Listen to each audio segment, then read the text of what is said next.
Hey y'all, welcome back to another video. So today we're doing something a little bit different. On this channel, I usually film vlogs of races and practice and that sort of thing, but I thought today we would just try something new. We're gonna be talking about my top tips for college recruitment. Once upon a time, I was a high schooler, really wasn't that long ago, like 4 years ago. And these are all of the things that I wish somebody would have told me when I started my recruitment process. Okay, sorry if it's loud because of the wind. It's Wyoming, so what can you do? Anyways, obviously I was a cross country and track athlete in high school. I was a varsity athlete for 12 seasons. And I would say that my junior and senior year was when I really started thinking about college. That's also when I started getting national recognition for the steeplechase. The fall of my senior year of high school, I committed to run for the United States Military Academy at West Point, where I attended school and ran for them for about a year and a half before I transferred to the University of Wyoming.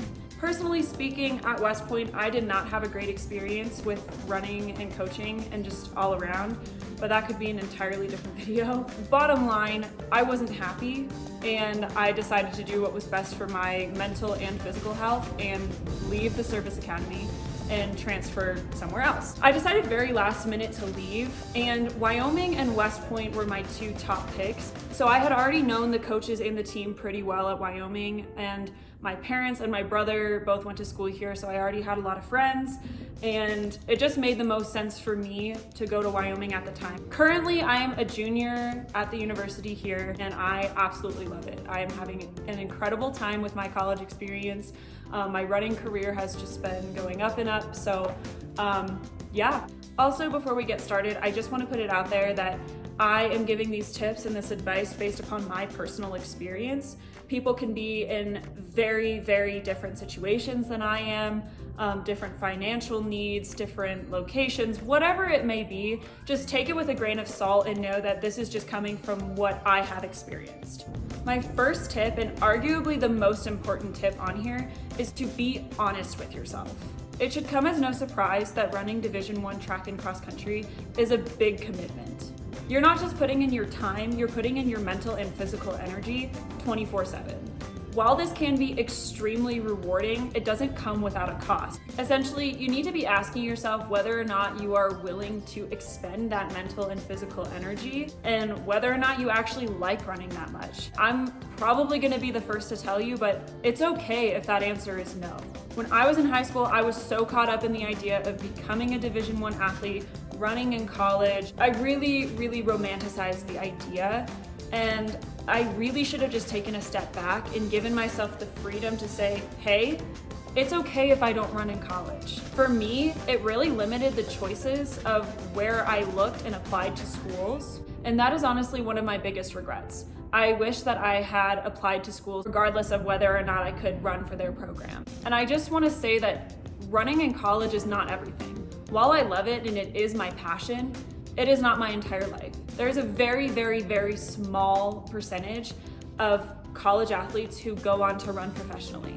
And it's not super likely that you're going to be one of them. Moving on to tip number 2, this is kind of going to build off of tip number 1. I would really recommend that before you start looking at schools or before you even get to college, you figure out your why. A lot of times when you're a high school runner and your goal is to run in college, that is your sole motivation, if that makes sense. When I was in high school, I was essentially running all these times, trying to go to these crazy meets, trying to be all-state, state champion, whatever it may have been, trying to go to nationals even, because I knew that it was going to help me get into a good college. Sure, I loved running, but that wasn't my main motivation. When you get to college, it's very, very different. You're going to be putting in so much more time and so much more energy to your athletic career that you need to find what that motivation is. While this could be financial for some people, realistically, most track and cross country programs aren't going to give you that big of a scholarship anyways. So you really, really, really need to find your sole purpose for running. The third tip that I'm going to share with you guys is something that is bounced around a lot if you just look up tips for recruitment, but it's to choose the school that you would go to regardless of running.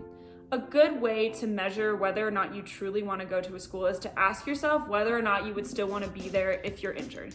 Think of it like this. God forbid you get a career-ending injury and you can never run again. Would you still want to go to school there? That sounds a little bit harsh, but that's probably the best way I can explain it. This is also important, not just injury-wise, but because people change. You get to college and you're going to grow as a person. Your personality might change. The way you think about things and see the world might change. And you might fall out of love with running. And that is totally okay. It is normal and it is human to change. So what I really want to drive home here is to go to the college where you think you will be happiest. Continuing on with the next tip.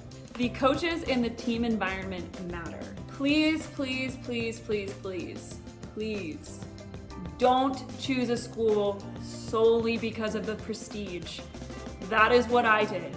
I ignored every red flag about the coaches, about the team, about pretty much everything with the school because I chose prestige over happiness. Please don't do that. A coach can make or break your college career. While it's important to factor into your college decision that coaches can leave, coaches can accept new jobs and they might not be there halfway through your career. Or in my experience, I was recruited by a coach who I found out was leaving 2 weeks before I showed up to basic training.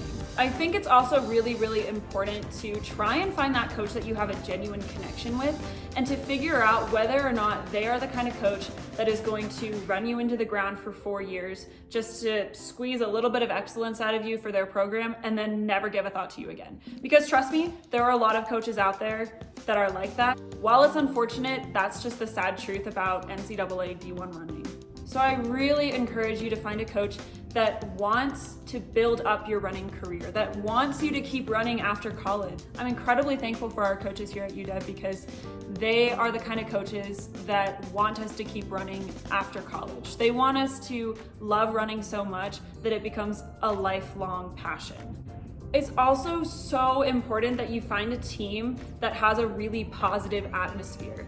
So many teams can be extremely toxic in their environments and that they compare each other, they try to beat each other, they're not building each other up, they're really only there for their own short-term success.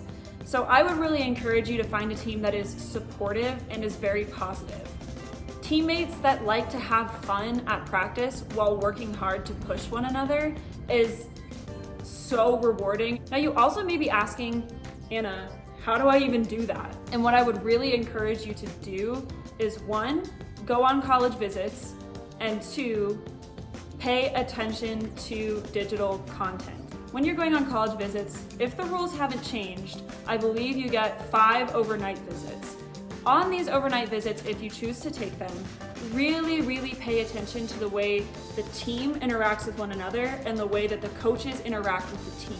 Look for the team who is having good communication with their coaches. Look for the coaches that aren't just talking to their fastest runners, they're talking to everybody on the team. Look for the team that is giving each other high fives, that is giving each other hugs after workouts, that is congratulating each other, that's talking each other up. In terms of looking at the digital media, I also understand that sometimes taking college visits isn't necessarily feasible, so I would really recommend that you look through whatever digital media you have available to you. This digital media can include looking through stats, looking through results, looking at social media, whatever it may be. What I want you to look for is consistency and improvement. I think that looking through race results can be a really great way to do this. Looking at which athletes are running, what races they're running in, what times they're running, like are they running consistent splits throughout, or are their results consistent, or are they having like one good race a season and then dying the rest of it? Also looking through results, you can check to see which athletes are finishing within close proximity to one another.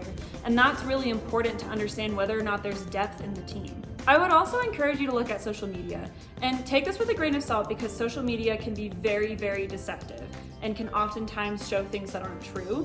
But if you can find certain athletes' social media that is positive and helpful to recruits and it might give you some sort of an insight of what it's like to be on the team, that's great. Like my hope would be if somebody was looking to run at UW, maybe they would stumble across my videos and they might get a good idea of what it's like to be on our team. All right, my next tip is to not be afraid to put yourself out there. The biggest piece of advice I have within this tip is to not wait for coaches to reach out to you. Take initiative with your running career. Email coaches, reach out, go to races even. The worst thing that can happen when you reach out to a coach is that 1, you get no response, or 2, they say no. And honestly, it is so much better to know than to be left constantly wondering. Thank you guys so much for watching this video. I hope it was helpful. And if you enjoyed it, please make sure to like, comment, and subscribe, and let me know if you want to see more videos. I hope you guys have a great rest of your day and happy running.